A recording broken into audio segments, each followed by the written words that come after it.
family, welcome back. Today we're going to be talking about one of my favorite cities in the world, which is Barcelona. There's just something so magical about the city and it really did steal my heart many years ago, so I'm just going to be giving you guys some travel tips and advice for if you're planning a trip to Barcelona. Now I know it's not always easy to plan your vacation dates, but if possible, try and avoid visiting Barcelona during the mid-summer months.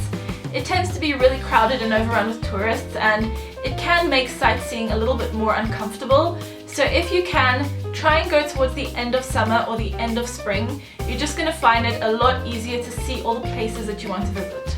One of my favorite areas to spend time in Barcelona is the Gothic Quarter. It's just so beautiful, the architecture is stunning, the shops are really quirky and the restaurants are great.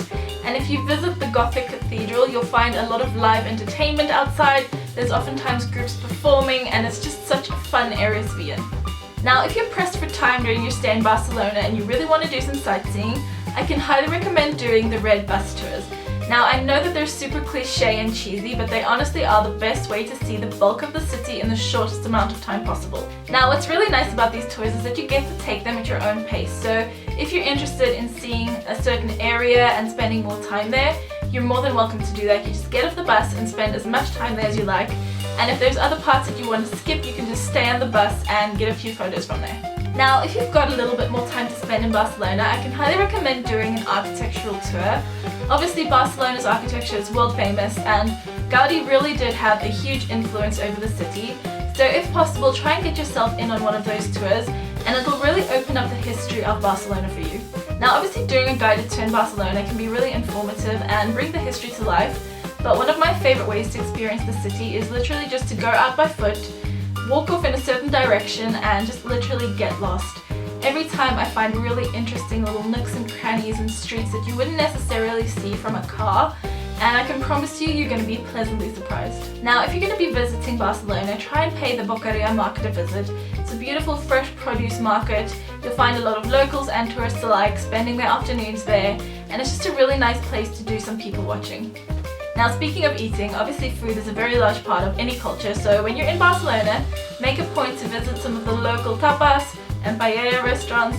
You're going to find some amazing dishes and try not to go to the same one twice. Try a different one every time you go out to eat and you're going to find some amazing dishes. Now, as a side note, try and keep in mind that in Barcelona, eating times are a little bit later than in other countries.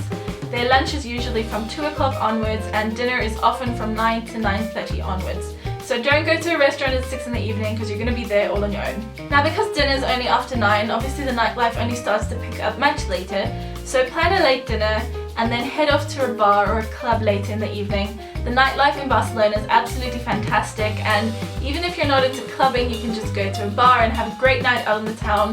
They really do know how to do it in Barcelona. And the last tip I've got for you is just to be careful of pickpockets. Barcelona's pickpockets are world renowned and they truly are masters of their art. So whenever you go out in town, make sure that you leave important things like your passport and traveler's checks in the hotel safe. And then be careful of the things that you do take with you.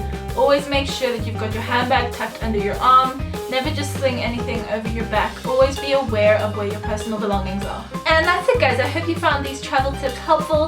Please let me know in the comment section below if there's anything else that I forgot to mention. And I'll see you all again next time. Thanks for watching. Bye!